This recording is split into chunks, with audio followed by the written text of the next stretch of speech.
A Sushi Place is a scary movie directed by and starring Little Jimmy from The Orifice. Did I dig it or not? Let me tell you.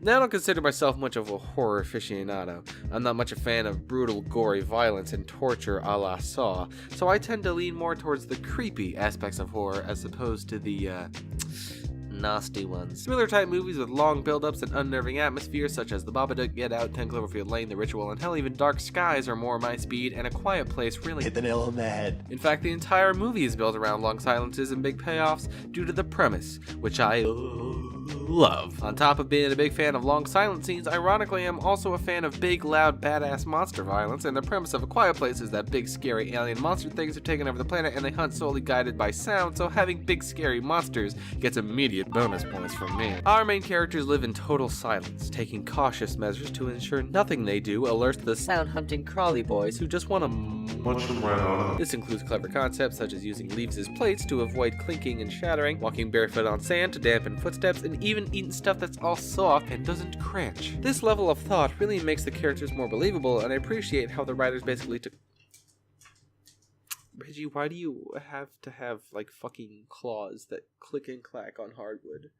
Why can't you just have, like, man fingers like the rest of us? This level of thought really makes the characters more believable, and I appreciate how the writers basically took into account every mildly noisy thing a family does in their daily lives and found a clever way to nullify it. It's fascinating to watch hushed versions of normal-ass activities play out, considering how said activities are so normal-ass that I never even thought of how much noise they make. The movie does a great job at introducing us to its world without being overly blatant about how it works. There's none of that fucking news broadcast shit at the beginning that's like a... The big scary boys have shown up on Earth, and boy, are they hungry. Recent studies have found that these monsters do in fact hunt by sound, so make sure you be quiet and use leaves as plates. Shit, I don't know. Uh-oh, a bunch more people went and got killed by those big scary monsters. If you live in an area densely populated by these sassy little creatures, make sure you and your family seek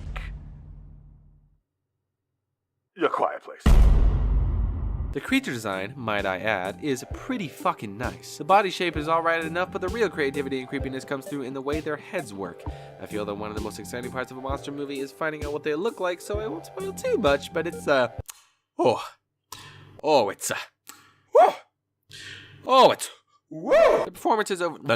performances overall were very well done, which is even more notable in a movie with so little dialogue. Emoting believably without speaking is a telling sign of a good performance, and John Krasinski and Emily Blunt did great. The child actors killed it as well, which is a bit surprising, if I'm honest. Didn't expect them to be garbage per se, it's just that child actors can be,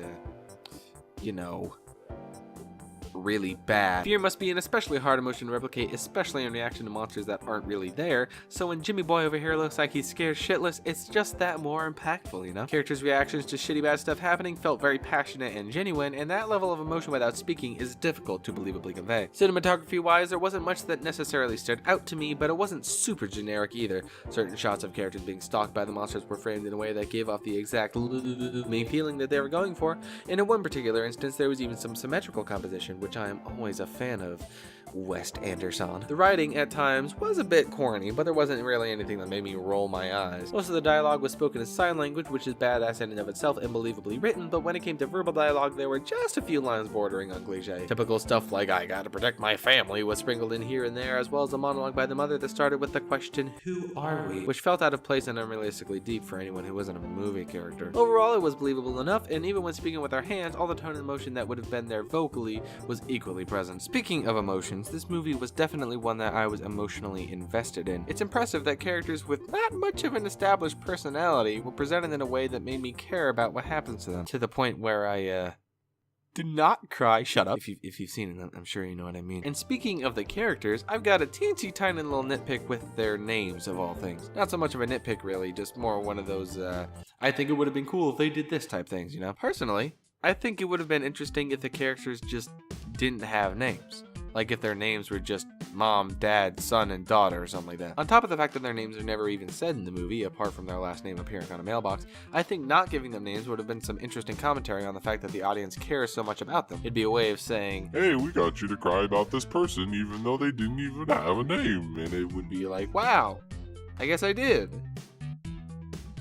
But that's about it, I guess. Now it's time for the big dang old question that everybody done been asking. Is the movie scary? Yeah, I think so. I had to think for a while about what the difference between scared and tense is, but I arrived at the conclusion that I was, in fact, scared and not just a little tense. What it means to be scared, as opposed to what it means to just be a little uneasy or tense, that's a discussion for another time, but, to put it simply, yes, I do think it was pretty scary. And even if I wasn't, so terrified by it that I didn't make any sound after I left the theater, I don't doubt that it'll have that effect on other people. Apparently it did. People have been leaving saying they went to the bathroom and as soon as they turned on the faucet, they were like, no. And I don't think that type of reaction will be uncommon among people, even if it wasn't exactly the type of reaction I had. But I do think I was scared. So it's kind of a roundabout way of saying, yes, if you want to be scared, then I would recommend this movie to you. That all being said, I do have to say there were quite a healthy amount of jump scares in this movie, which I know is a massive stigma amongst horror movies, and people think that they can only ever be cheap and nothing else.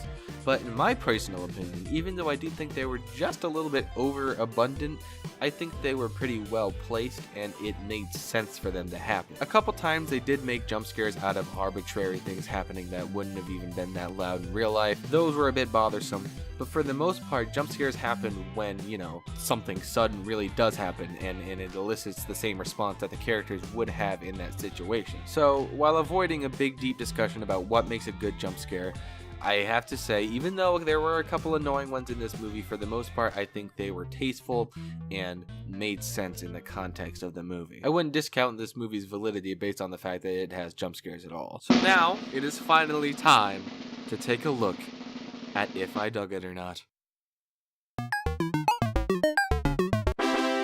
I did dig this movie if it wasn't obvious enough already. And if you're in a horror-y type mood like I've been recently, been watching a lot of Nightmare Expo and Scare Theater and all that good stuff, then this movie will scratch that itch perfectly. Join me next time, won't you, on Did I Dig It? Thanks guys for watching my silly little video. As you can tell, this is my first movie review ever. If you have any little tips and tricks for how I can get more used to writing, maybe even how I can improve certain parts of my writing, you won't be hurting my feelings. I hope to make movie reviews a regular thing. Hopefully this was alright, and hopefully you don't mind if I make a couple more in the future. Goodbye.